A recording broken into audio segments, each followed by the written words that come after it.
was the beginning of MadreÁmbar, the chamber opera that I wrote a few years ago. My name is Sebastian Zubieta, and I want to thank Composers Now for inviting me to do this video. The piece was commissioned by the Festival de Nueva Ópera de Buenos Aires, and it was supposed to be premiered live in September or October of 2020, which of course we know how that went, so we decided to turn it into an online premiere, and I will speak about that in a moment. The piece lasts for about 40 minutes, and it was always intended to be a video opera. So it will be a live performance of a video that would have been prepared beforehand. The first thing that I wrote was a melody that lasts for 40 minutes. I wrote a very long melody without thinking of the text, and I had some ideas of what the text would be, but I wasn't married to any text. I hadn't found the text yet. So after several months, I had a very, very long melody. And then one day I was walking down the street, I live in New York City, and I found in a stoop, a block away from my place, a book that caught my attention. That stoop had already provided other books. For example, once, many years ago, they left the Napoleon's will. It was a big book of Napoleon's will that listed all his possessions, China, cutlery, everything, and whom he left it to, and countries. He listed who he was leaving every little thing to. So in that same stoop, years later, I found a book that caught my attention. It was a French medieval poem and story. It's a hybrid form called Aucassin et Nicolette. I found the modern French version of it. I started reading, and I found it very intriguing, so I started digging a little more and see what it was, and it ended up being the only example of something called a chant de fable, so a sung fable, a singing story or something like that, it had some notoriety.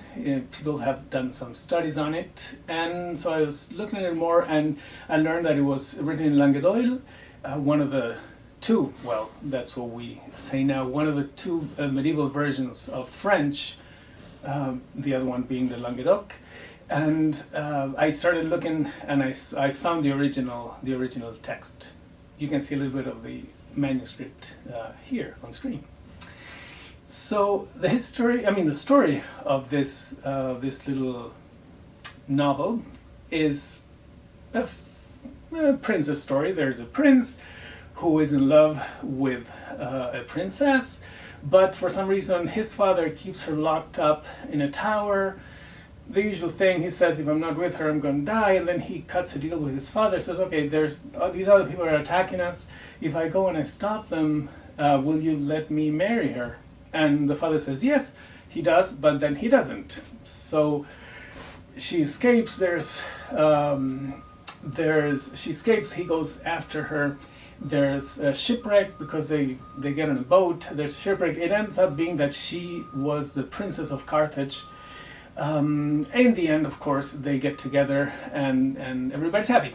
So I thought that the story was lovely. It had a happy ending, which I was really interested in at the time. But mostly what caught me most was the amazing language, the Languedoil that I don't speak, but I speak enough languages around it to be able to understand what it says, but the way in which things are said I found extremely beautiful. After all these years, I had the music, and then I had found my text. So the next step in the process was to match the text, or simply set the new text that I had to the melody that I had already written. I chose the first half of the story. They get together. She escapes to the forest. She sets up the little house under a tree.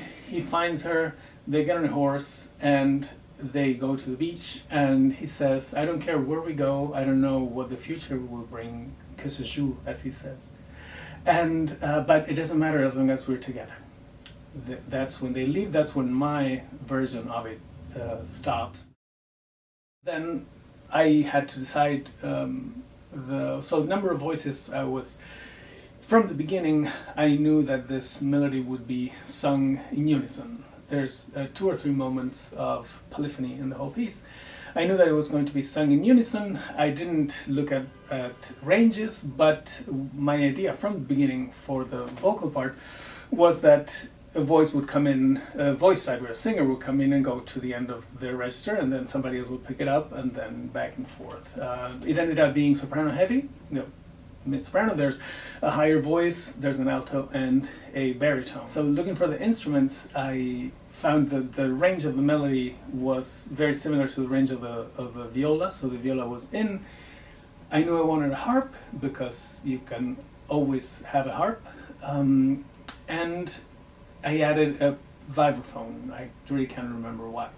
I was thinking of having oboe, but in the end it stayed with those three. It had to be, chamber, so 3-4 instruments. So I settled on that orchestra. So there's 4 voices that sing one melody and divided amongst themselves, and viola, vibraphone, and harp. Somehow it ended up being that I wrote a piece with medieval text, which is basically a monody, which I wasn't planning on doing that, but that's what happened. This text, the Ocasin y Nicolette, the original, as you saw, has a little melody fragment written. So supposedly it's a strophic form, and you repeat the melody over and over, but it's somehow written down as one melodic phrase and all the text. So it ended up being weirdly appropriate for the topic.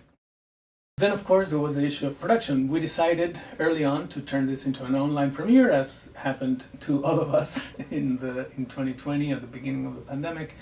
So we had to figure out a way to record it. I remember now it seems so evident to all of us how to do it, but at that time we started planning the recording. I think I finished the piece in May of 2020 for premiere 2 or 3 months later. So we were all making it up as we were going.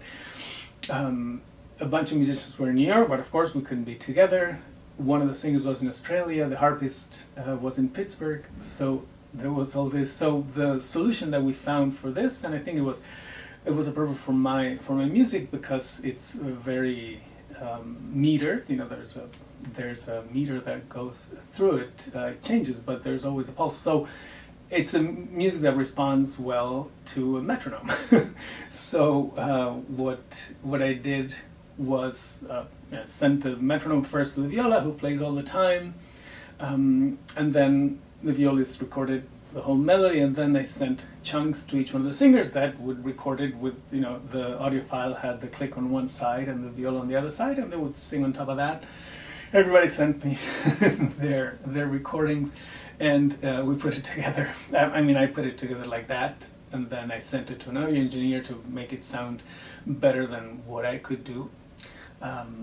So it was a process at the time. Once again, I'm remembering those days in the pandemic, just being able to share music with people, sending them something and then having something back. It felt like such a wonderful thing to be able to share the back and forth with musicians, even if we didn't see each other. I finished the audio and sent it over to the artist, which we had already spoken. I think is one of those things that we spoke over Zoom in February of 2020. So yeah, we'll meet in 6 months and I'll send you something. Of course, nothing was ready. So I sent her the whole thing, and she had already started creating the characters and conceptualizing what the visuals would be. As you can see, there's these little figures that represent the 2 lovers and all the colors and etc. So I sent her the whole video, the whole audio, and then she worked with that to create the video, and that's the result. Now, without going too much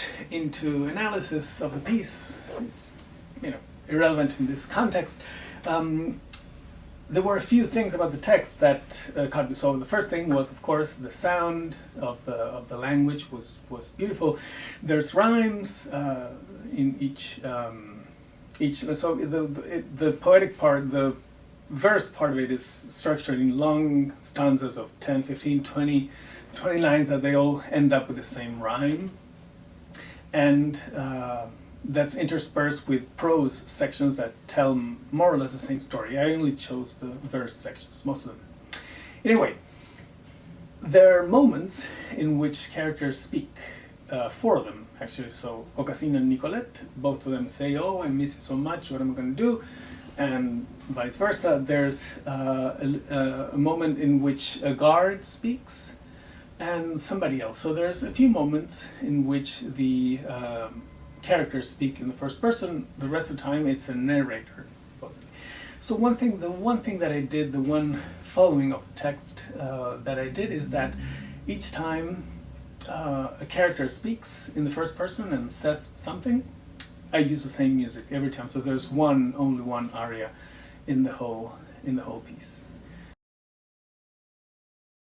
The next piece we'll hear will be, once again, it's a fragment. That's a problem I've been having lately. I guess as you get older, you have less time and want to stop it or something. And I can't write short pieces anymore. Every time I sit down, it has to be half an hour at least. So the next piece that I wanted to share, I don't have video because this is from the time before everything had to be video. It's a piece that I wrote in 2013 and was played in 13 and 14 a couple times. So let's hear a fragment of this piano trio. The piece is actually about an hour long, but we won't be here for an hour. I made a little score follower for the visuals.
This piece is called Coronata di stelle, Crowned by Stars, which I wrote in 2013. It was commissioned by the Look and Listen Festival and premiered there.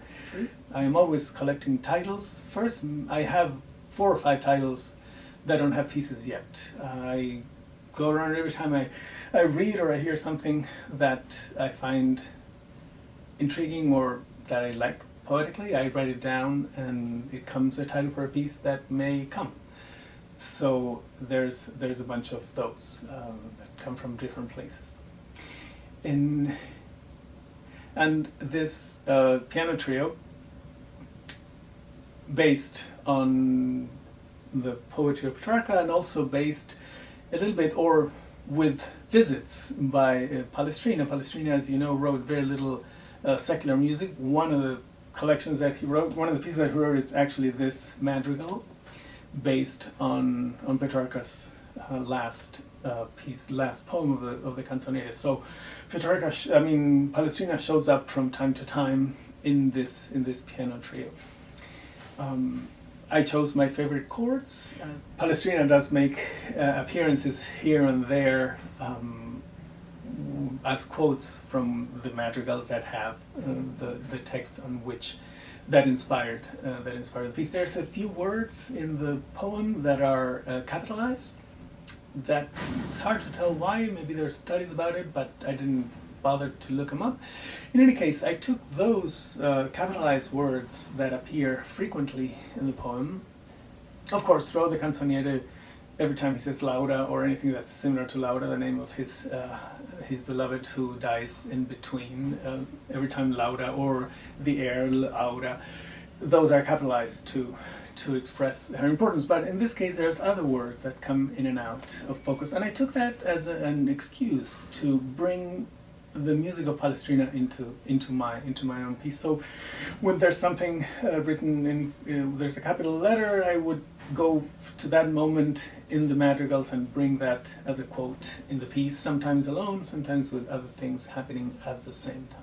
We heard the beginning of the piece, the first 4 or 5 minutes, and now we'll hear a section towards the end, not the end. The piece goes for another 15 minutes, like that.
I'm also the music director at America Society, an organization in New York City that promotes the dialogue between the US and the rest of the Western Hemisphere, which means that I run a concert series that features music from Canada, the Caribbean, and Latin America.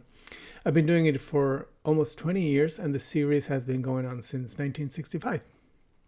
But that's a story for another time. Duration has become an interesting topic for me lately. I realized that many times the things that I really or that I like the most in music are too short. For example, my favorite moment of Turangalila, or I think the most important moment of Turangalila Symphony, it's 45, 50 minutes. There's a 16th note rest very close to the end. It repeats twice. I think that's the heart of the piece. So the whole piece goes to that. But then if, it's very slow, so a 16th note rest is, a second maybe. But I feel that it's too short. I feel that I need to write longer music. I enjoy, of course, this idea of there's something that I like, I want it to stay. I don't want it to be fleeting and go away. I like that focus, that concentration, and that extension. Which brings me to the latest piece I've written. I finished it last year in 2022. I wrote for my dear friend Jean-Louis. This piece is called Je viens de loin. I come from far away.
It also has some hidden text that doesn't really matter.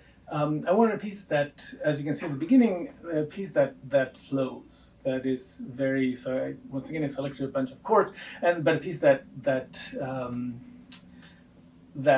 flows in an or maybe uninterrupted or always varying flow of fast notes. So I found a number of chords and positions on the guitars, on the guitar strings that I liked, and that I imagined how they would perform, and how they would flow in the hand. There's some considerations about open strings and techniques, or what positions in the hand would allow for a continuous flow of notes. And the end is a different story, as you will see now.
Once again, I want to thank composers Now and Tanya and Amy for inviting me to do this video, and I want to thank you all for watching.